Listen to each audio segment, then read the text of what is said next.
SlimmHavinn, what's good, bro? Go ahead, talk to your shit. SlimmHavinn, Slim 2 M's on that bitch, SlimmHavinn.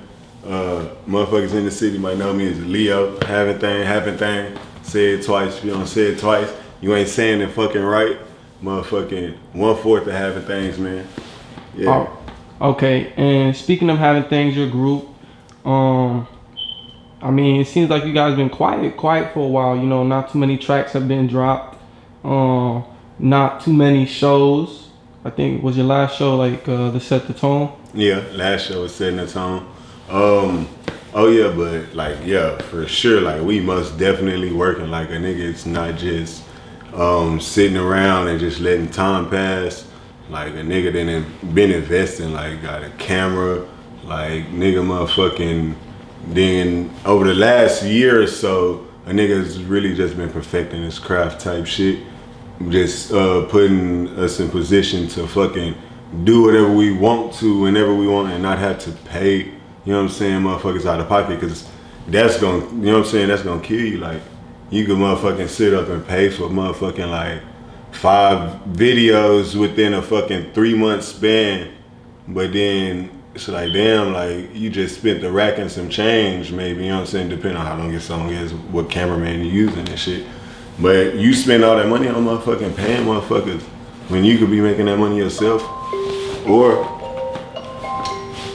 you could be making that fucking money your damn self. That's Richie right there. You could be making that money your motherfucking damn self, or just spending your time perfecting your craft. Like, you know what I'm saying? You don't gotta sit up and motherfucking waste all that fucking money. You know what I'm saying? Like, some motherfuckers that do that, you know what I'm saying, because they might have it like that, or they just lazy about whatever it is. But me, I gotta spend as much time on my craft as possible, you know what I'm saying, because I don't know, it's just like, if you rushing shit, if you working on somebody else's time, you're gonna have to rush it. You ain't gonna be able to sit up and do it how you want to, or make it come out how you picture it. You know? Okay, and yeah, I see you producing beats and you're also shooting videos. Are there a couple songs you got out right now that you produce the beats for? Yeah, man, go check out that Money. Damn near broke my neck trying to run to the motherfucking money. Yeah, go check that out. I done produced that joint. Fucking, we really got shit in the stash. Like, you know what I'm saying? We got a in-house studio. You know what I'm saying? So we got a lot of shit like that. I done like made beats for that's like bangers, like twerk songs, like strip club shits, and you know we club artists any fucking way. But like, I don't know, like we still gonna show our versatility. You know what I'm saying? Like we still gonna be versatile. We're not just gonna stick to the club songs. Like, you know what I'm saying? Nigga might throw the auto-tune on there. You know what I'm saying? They gonna knock out features with these niggas that is in other lanes. You know what I'm saying? Just to show the motherfucking versatility and how diverse we is. You know what I'm saying? So we definitely working. Like, I feel like we really outworking a lot of the artists in the city, to be honest. Like, we got everything in house. Like, if we not fucking outworking people, what the fuck are we doing? You know? Like, what the fuck are you doing? You wasting your fucking life. Like, nigga. Yeah. Talk about set the tone. You know, how was that experience for you? You know, experimenting with improv.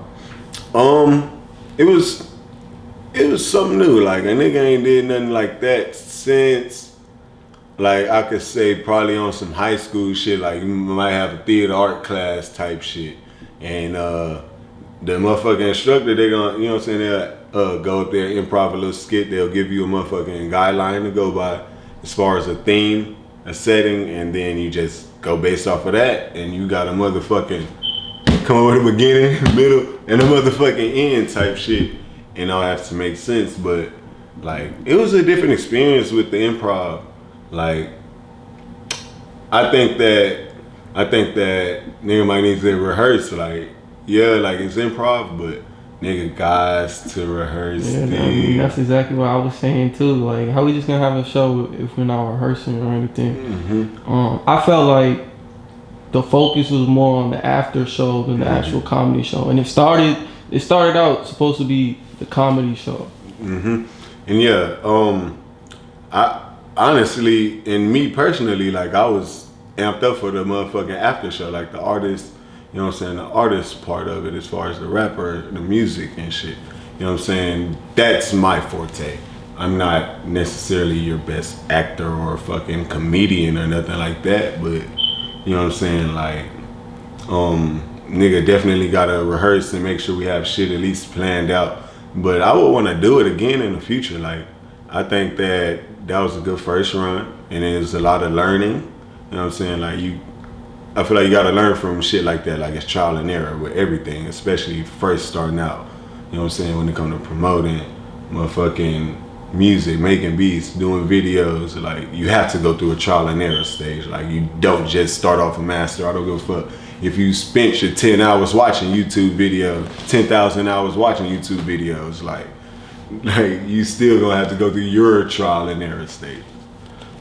Yeah. How do you think this show was overall, though, as far as like, you know, the performance? I think that the performances were nice. I think that the performances was nice. We probably could have trimmed the fat by cutting a couple artists out, but I think the show had a good overall turnout. I think Dice, the artist, she stood out the most to me, especially once she a female. You know what I'm saying? But not a lot of females have somewhat of an image. You know what I'm saying? Like, you know what I'm saying? A lot of female rappers, they don't really have an image or a motherfucker, something that you would just recognize them off of. But I fuck with what Dice, the artist, was on. She nice with it, straight out of Houston. Fucking and she just had a motherfucking video shot by Oh Shot You. You know what I'm saying? And they shoot a lot of Sauce Walka shit. So I'm paying attention to that for sure. There was a couple of out of town artists I was fucking with. Like, I don't know, I always like out of town vibes. So, like, I fuck with out of town vibes. Tough.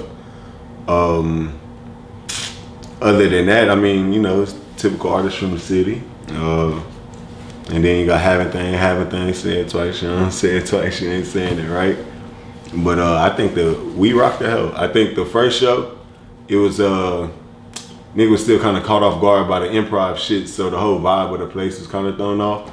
But the after show, that vibe and that setting was something that I like to thrive in, you know what I'm saying?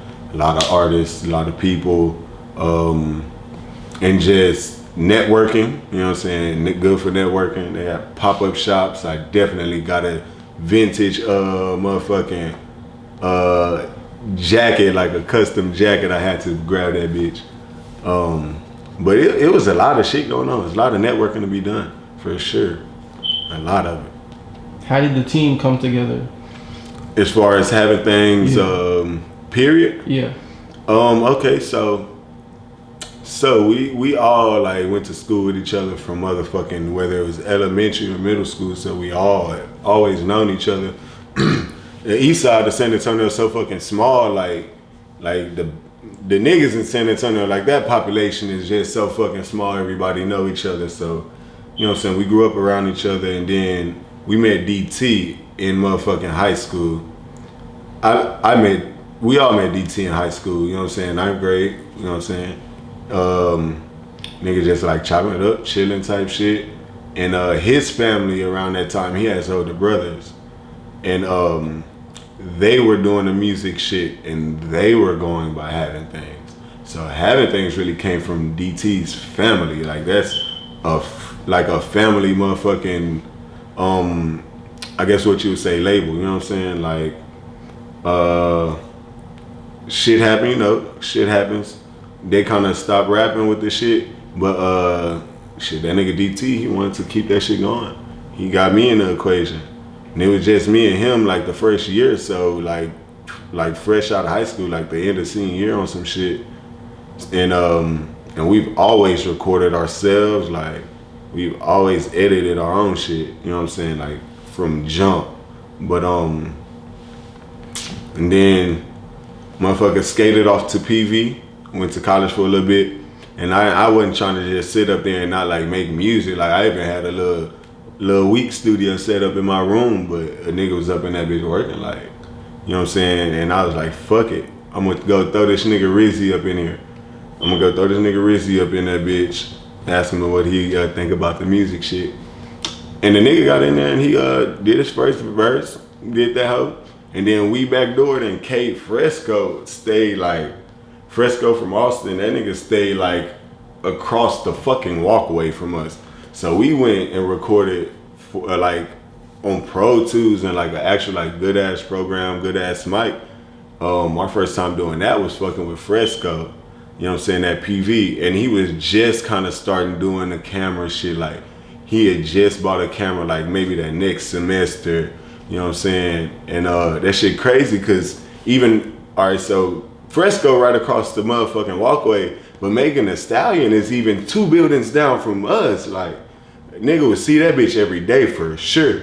And that bitch was known as Megan Thee Stallion before she ever started rapping. Like, you know what I'm saying? And I don't know, like the whole PV experience, that shit I feel like helped us be more diverse and helped us with our individuality. You know what I'm saying? Because we not around the typical people in the city and San Antonio and shit. You know what I'm saying? But then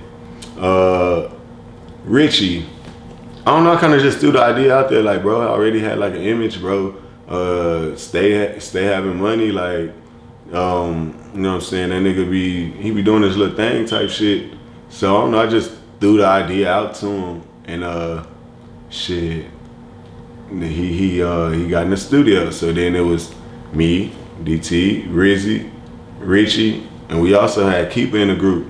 But Keeper cousins, they're Texas finest. Chase and Big Mister, they're Texas finest. So Mister came home and my boy Keeper, you know what I'm saying, he went where family was type shit.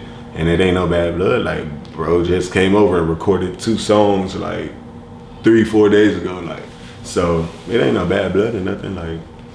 Like shit, he do his thing and we support him. And motherfucking, and even had Keeper on the show at San Antonio.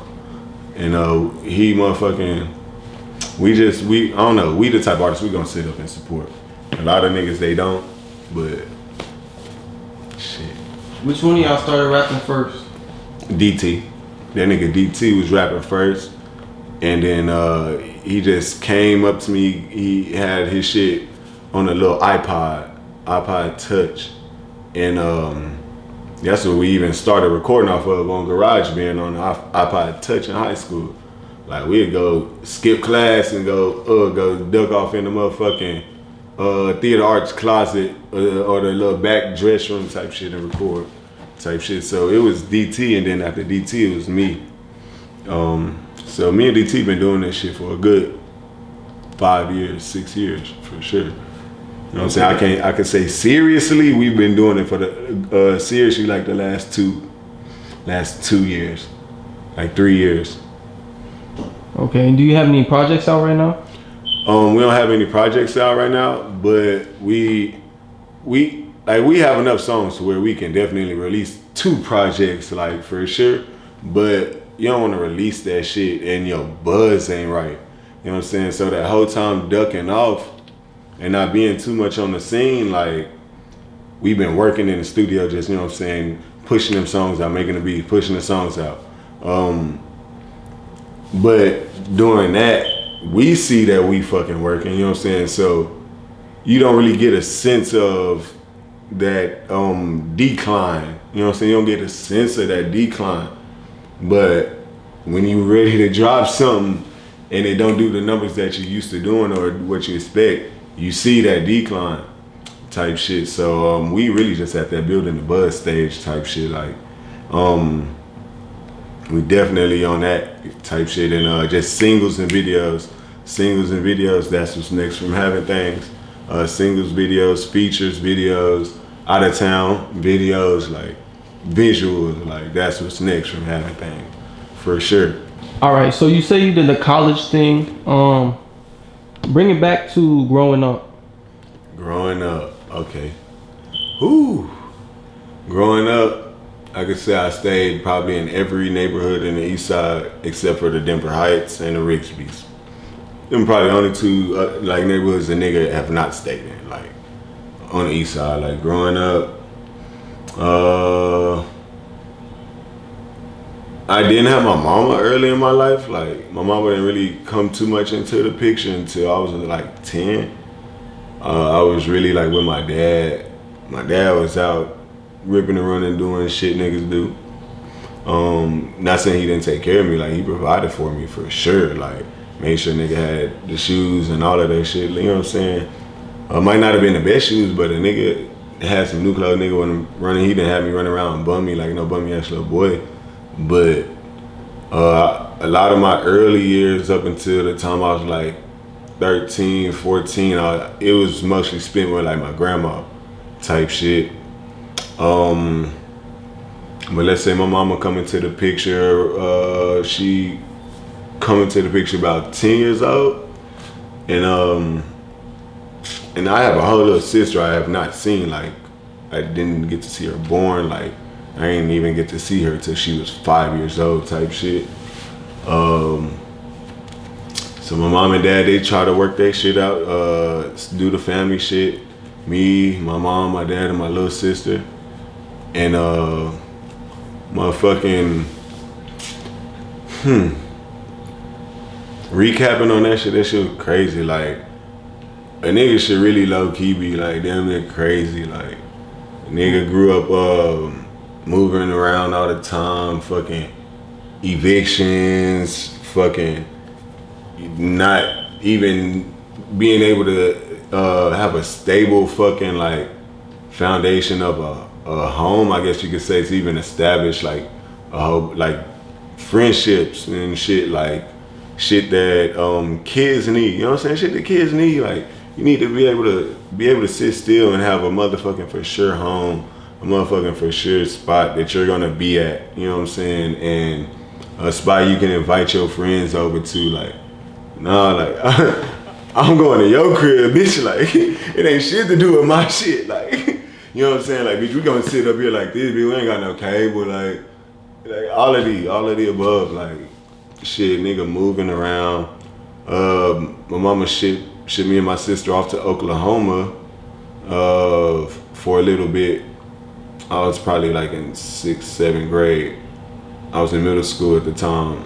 Shipped us off. I was down there being bad. Niggas always want to see what the new kid about, like the out of town nigga about. So I was for sure fighting every day. Every day I motherfucking had a fight in Oklahoma. And shit, I don't know, like it built character, you know what I'm saying? Cause sometimes you could be pressured into fight, you know what I'm saying? In school, you could be pressured into fighting. Like you might not even want to fight. Like you might be just like, bitch, I don't want to get into no bullshit today. Like they about to suspend me or something. Like I'm gonna get in trouble, bitch. I motherfucking fight. But you niggas want to look cool and shit, and not even necessarily saying me. The other nigga might want to look cool.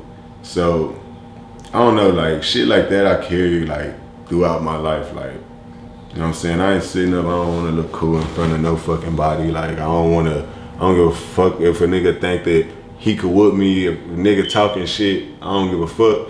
You know what I'm saying? He can talk that shit, but nigga ain't gonna, like, you can't come in my space with that shit, like, at all. Like, I don't want you in my space with that talking shit and all that negative shit. Like, that's a no-go. But, like, that type shit built character. Like, that Oklahoma shit, like, the way them niggas was down there, they was all fucking, like, preppy damn near.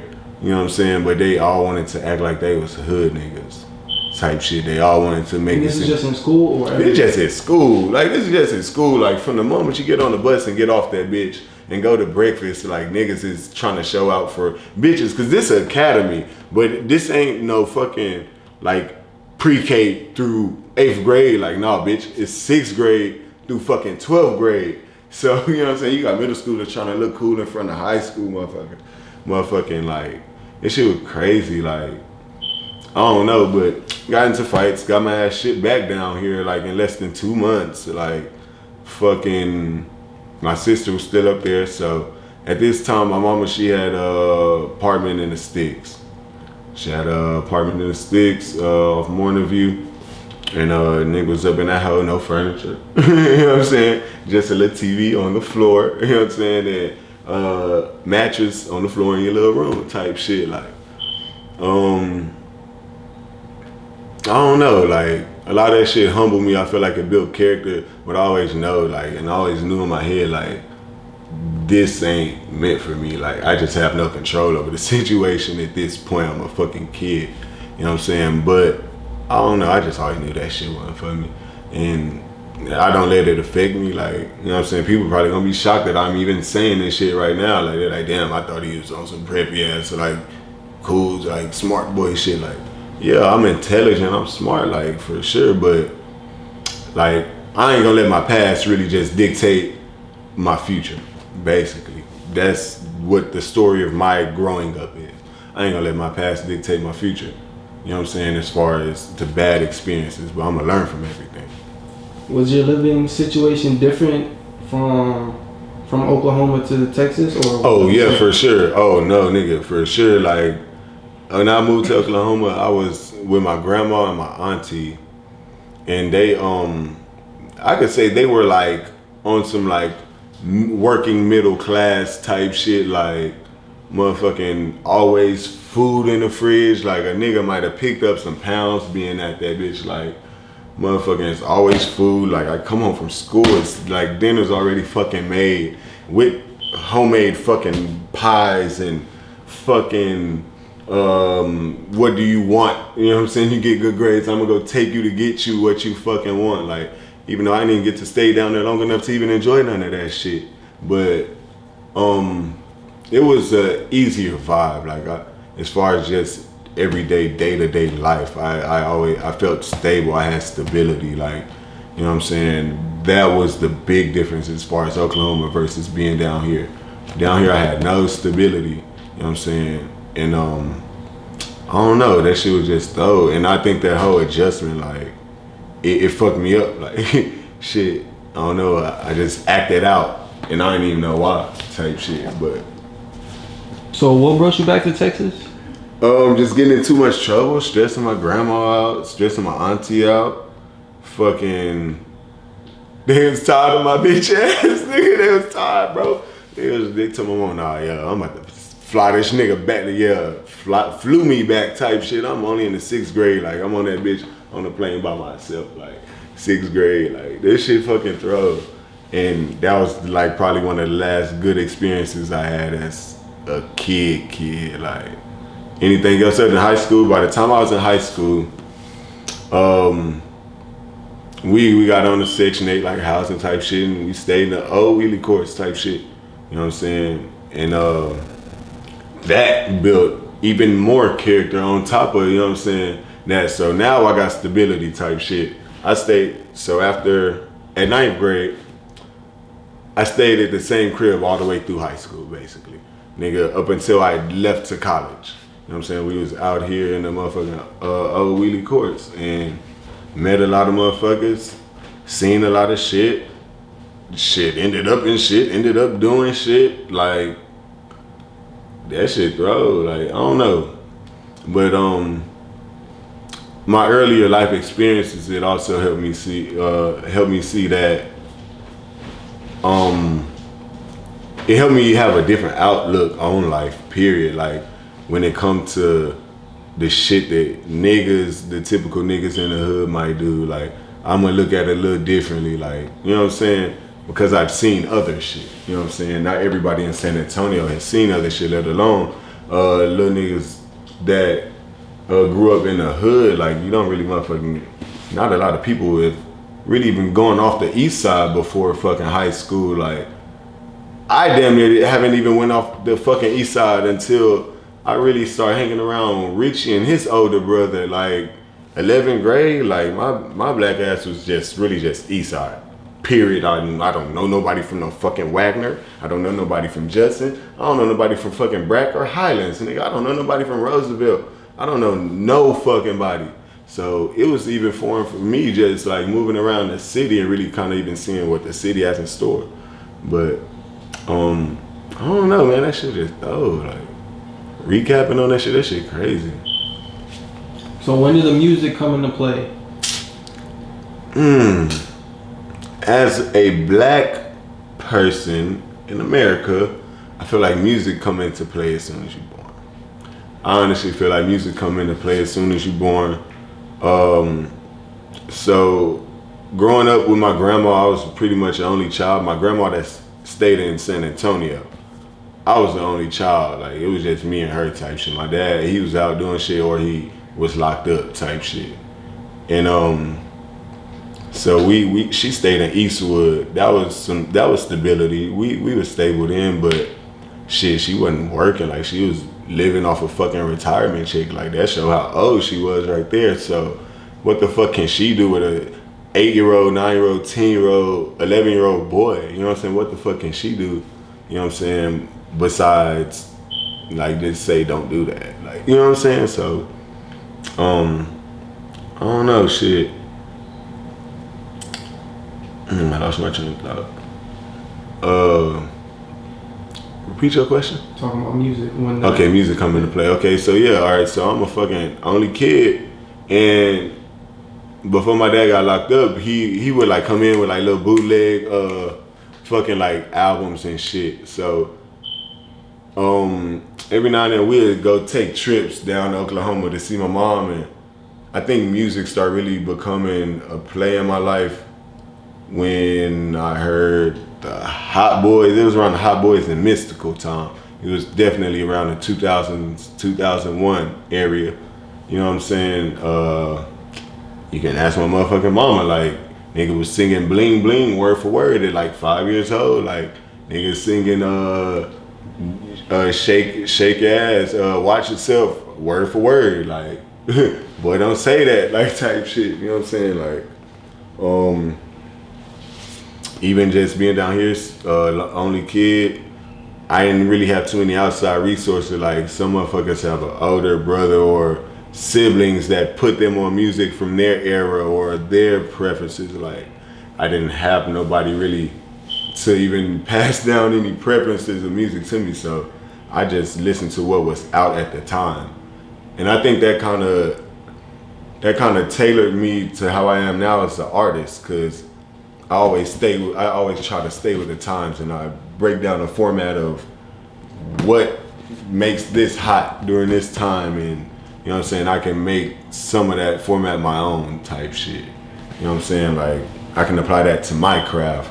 Not necessarily copying a nigga, but it may just be certain things, just as far as the way the bass hit, like just little shit like that, like the pattern that makes you move a certain way.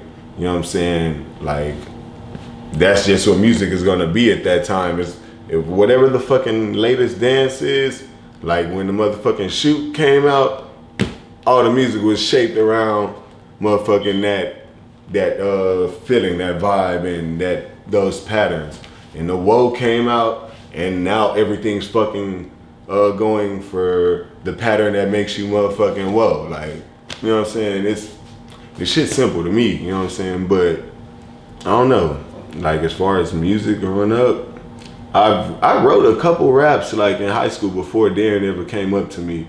I wrote some shit, and I showed my mama and type shit, but it wasn't nothing I was like, I'm gonna actually take serious. Like, I might have wrote like 3 or 4 fucking raps in like a 1 month span or some shit, and I just didn't do shit else until Darren really came up to me, and I was like, oh well, shit. I mean, I felt like I had punchlines and wordplay on some basic shit then, so I was like, shit, I could apply that shit. I could do it. Like, I felt like I had a unique voice. I just had to train myself on how to use it, type shit. But one thing that made me really realize I wanted to fuck with the music, it was like high school, like 9th, 10th grade, even 11th grade.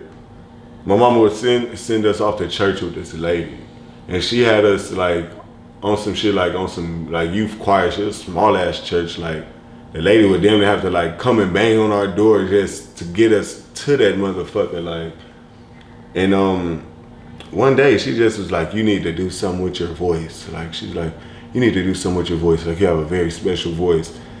And that shit just always kind of like stuck with me. And then when that nigga DT came up to me with the idea of the music shit, I'm like, that shit popped up in my head, and I'm like, shit, fuck it. Like, fuck it. It's either like a nigga gonna go somewhere with it or a nigga not. So DT's the one that pushed you to get in the booth? For sure. What was your first song? It was called On Lock, I remember. It was still called, out right now? It's not even out. It's not out. It was on YouTube. You can find a lot of our earlier shit on YouTube. It's DT and Slim. DT and Slim. That was what a lot of our earlier shit on YouTube was. So if you go listen to that, and think about what music was at that time, I feel like we were still making decent music for our age and our experience then, minus the quality, because we didn't always have good quality. But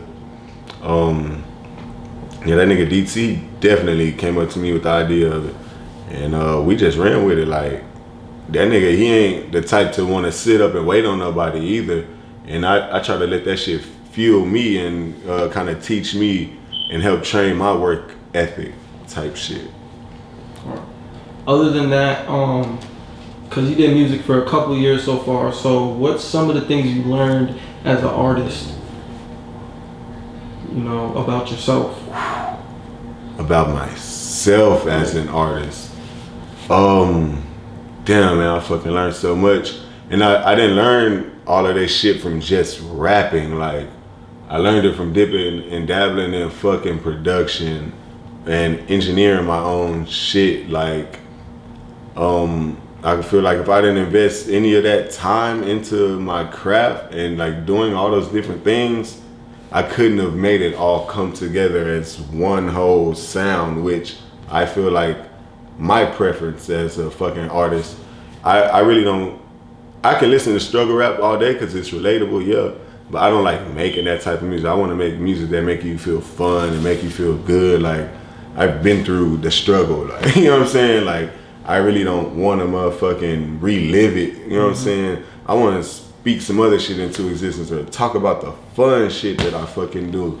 Like, I want to talk about the fun shit that I do, and I want to give off a fun vibe. I don't want to give off a dark ass vibe, like, you know what I'm saying? Like, damn, I know that nigga over there going, do it. Like, no, like, that's not the type of vibe I want to give off in my music. I learned that about myself. Also learned, because the way my voice is, the fucking bass, the vibrations in the bass have to match my voice, or it has to be a certain way, or else I'm turned off to it like automatically. But that's just as far as preference, but I can really rap on any fucking beat, period. Like, I could rap about anything on any fucking beat, but my preference, I like rapping about fun, club shit, trying to get some money some type of way. The little trifling shit bitches do, little trifling shit niggas do, I think that's always fun and comedic to rap about it if you word it the right way. Damn. And even just working with artists. Alright, so starting out, me and DT, we both from the hood, so we always had that mentality like, fuck these niggas. I don't want to fucking work with these niggas. I ain't trying to fuck with them at all, period. You know what I'm saying? I ain't trying to fuck with these niggas. We gonna do this shit, bro. Fuck them. And but see, when I got Richie into the equation, Richie helped reverse that whole way of thinking. And when I seen that Richie was he was doing this fucking thing, bro. Like, nigga was motherfucking going, we have a show, and the nigga go and link up and go talk to the other artists that may be intimidated to come up and talk to us, because not everybody's from the east side. And not saying that the east side is the worst place in the world and nothing like that, but people have a fucking opinion on and a certain stereotype on east side niggas. So if they get that vibe, like, they ain't gonna be too inclined to fuck with you. But Richie, on the other hand, he's way more marketable.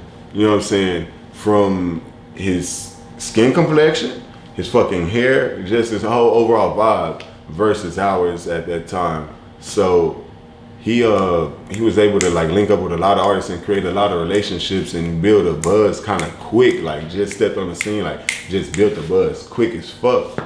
So it was just like damn, like, maybe a nigga was doing this shit wrong. You know what I'm saying? Like, maybe a nigga was doing this shit wrong this whole time. Like, maybe we was supposed to go out and link up with these niggas. Like, maybe a nigga did have to get out his bubble. And because a nigga got out of his bubble, come across artists and you learn shit from them. You don't learn shit from just sitting out around and sitting inside and doing your own thing. You don't learn shit that way. Like, you just don't. You're gonna pick up shit faster by going out and collabing with niggas, working with niggas. So that's a lot of the shit that I learned, period. All right. Speaking of collabing, who's some of the artists in the city that you're looking to work with? I ain't gonna lie, like, I fuck with the artists that I spend my time with, that come up to my shit and wanna record. Like, niggas I fucking chill with on a fucking daily. Nigga Cadillac the Rockstar, that's my motherfucking bro. Motherfucking KashCutProductions, Contraband, my boy Ray Charles, Tay Primo, CFC shit, KashCutProductions, Contraband. Motherfucking, I'm definitely trying to work with my boy Leo, man, Get Money Taliban. He got the feature going fucking stupid with Peso over 100K views on the YouTube. You know what I'm saying? Like, I'm looking to fuck with artists like that. I fuck with BJ, goddamn. I ain't gonna lie, I wanna work with BJ. Other than that, like, I'm really open and willing to work with anybody, but as far as somebody that I'm just shooting out for, it's gonna have to be somebody like that. And I fuck with Too Tall too. I fuck with him tough. That boy a fool, nigga. That boy motherfucking fool, boy. Y'all need to fuck with Too Tall too. He a real genuine person too. He ain't with all the like capping and flexing and shit. Like, what you see with that nigga is exactly what the fuck it is. Like, this shit ain't a facade or nothing. Like, and I fuck with that shit tough. But anytime I collab, it's gonna be a video. Like, I'm not about to sit up and collab and just have some song and just have people picturing whatever the fuck it is in their head. Like, no, me and that artist gonna give you that vibe that we giving you in that song. We gonna give it to you through the visuals. Okay, so what's next for you? What's next for me? A lot of out of town. Like, matter of fact, I just did a song with this nigga I met in Austin, named Jimmy Rock. My boy got his own dance. That's another nigga. My boy Jimmy Rock. That nigga fucking going crazy. And he the motherfucking ghetto Venom now. They just introduced him to the Ghetto Avenger shit. And now he, the dance niggas that be in the Spider-Man, Deadpool jumpsuits and shit dancing on YouTube, like, bro plugged in, like, super tough. His manager is their manager. And bro be dancing on some, like, stupid shit. Like, I ain't never seen no nigga dance the way this nigga dance. Texas niggas dance different than Memphis niggas. Like, so that nigga had brought, like, the little Memphis flavor and mixed it up with the, like, Texas shit. And that shit is unique. You know what I'm saying? I feel like, plus, with the music that he make, he be doing his own fucking dance. And I feel like that shit is one. Like, I fucking fuck with that shit extra tough. Like, if a nigga don't salute that shit, and if you don't know what you're looking at when, like, an artist like this is in front of you, like, how are you gonna take advantage of the motherfucking situation?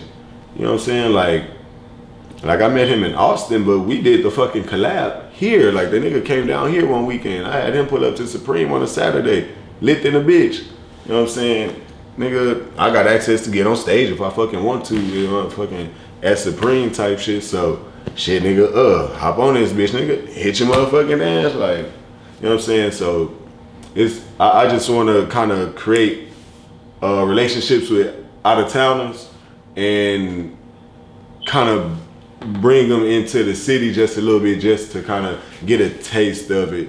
You know what I'm saying? Or just even get a taste of my world. Yeah, and also branch out. Exactly. Like, no lie, as far as Houston artists, I'm fucking with J-Wop, my boy J-Wop Santana. That's one of the realest niggas, like, I probably ever met, like, period. And I do want to collab with Dice the artist. And my nigga Wigger, 808 Wigger, nigga. Free that nigga Nook the Crook, yeah. H-Town niggas, man. They had a nigga up in the studio with Sauce Walka like a long time ago, like what the fuck? And only because Richie wants to go out and motherfucking create these relationships that we used to talk shit about. You know what I'm saying?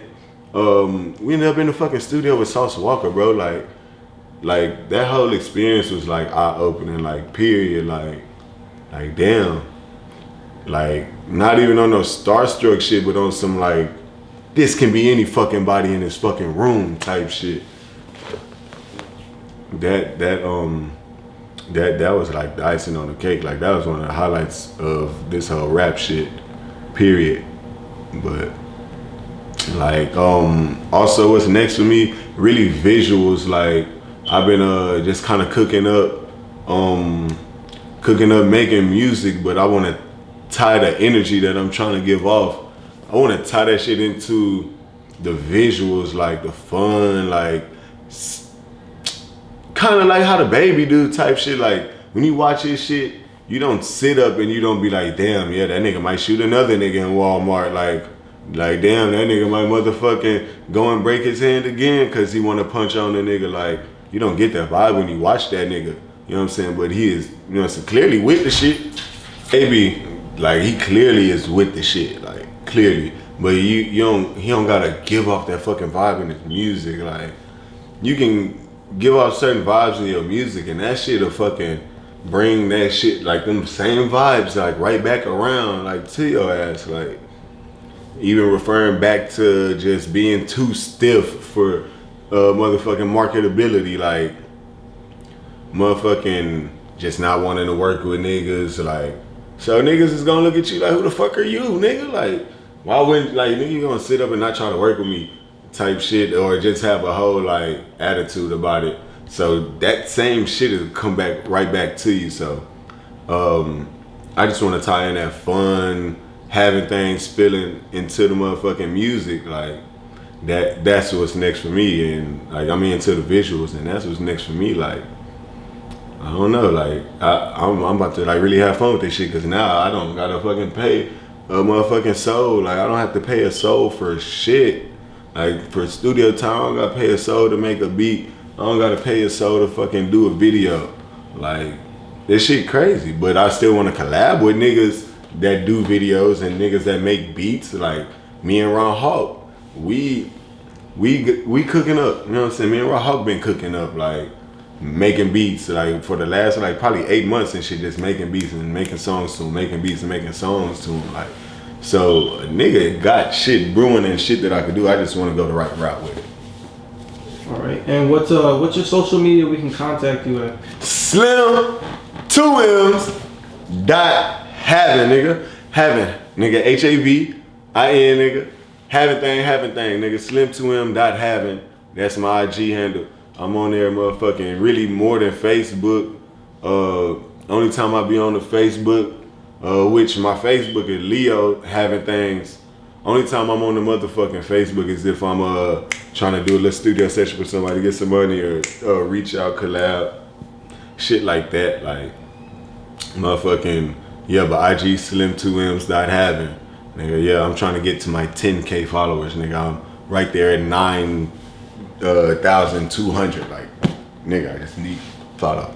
Go follow. All right, and do you have any advice that you would give to any aspiring artist that's watching right now?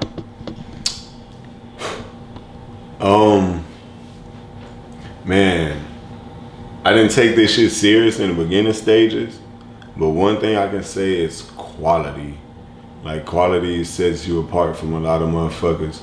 Like, that quality would be the difference between somebody looking at you as like just a SoundCloud rapper or just somebody that made music versus a fucking actual rapper / artist, like somebody that they would want to hear more from. Like, the easier it is on the ear, like the more likely people will motherfucking listen to it. That's one thing. Another thing is, especially being an artist by yourself, I deal with a lot of artists that be by themselves, so I realize that a lot of times they don't know what route to take or what the fuck to do next. Like, you know what I'm saying? But I can say, nigga, while you figuring out what the fuck you want to do next with your fucking music and what route you want to take, record, bro. Fucking record, bro. I don't give a fuck if, you know what I'm saying, like, if you don't got even shit going on in your life to fucking rap about. Like, you can rap about that, you know what I'm saying? Like, just fucking record, work on your craft, so that way when you motherfucking ready to go do whatever it is that you need to do, you can do that shit in the best way possible. You don't gotta play catch up. You don't gotta motherfucking sit up and even like be kind of like self-conscious about yourself because you don't trust in your craft and your skill work because you haven't put the time in or something like that.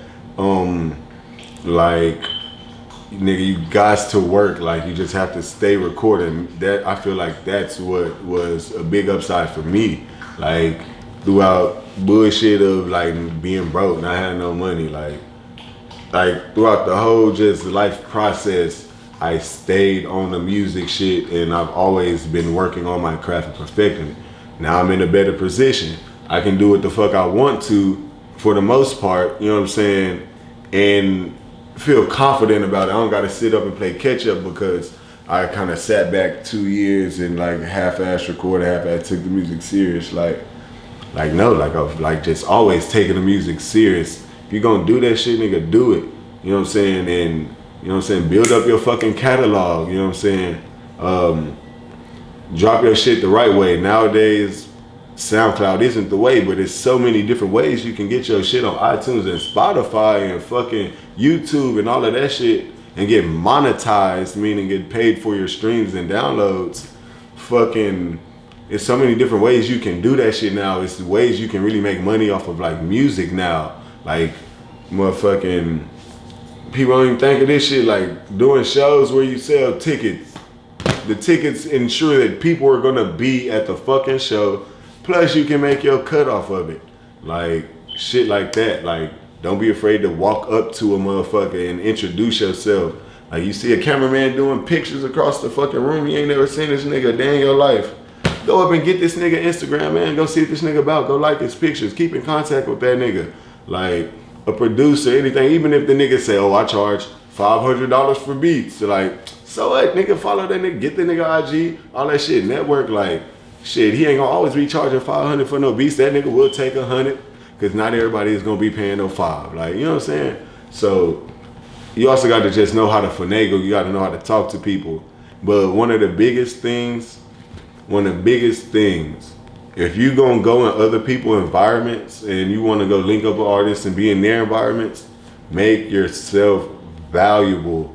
Like, I don't know in what way like that would mean for some people, but for some people that might be just, bam, having weed on deck. Like, bam, I got a cameraman on the way. Like, you know what I'm saying? Make yourself valuable. Don't just be that nigga just sitting there. Yeah, you don't want to be that nigga, period. Like, make yourself valuable, bro. Make your name for yourself. People will respect you more for that shit.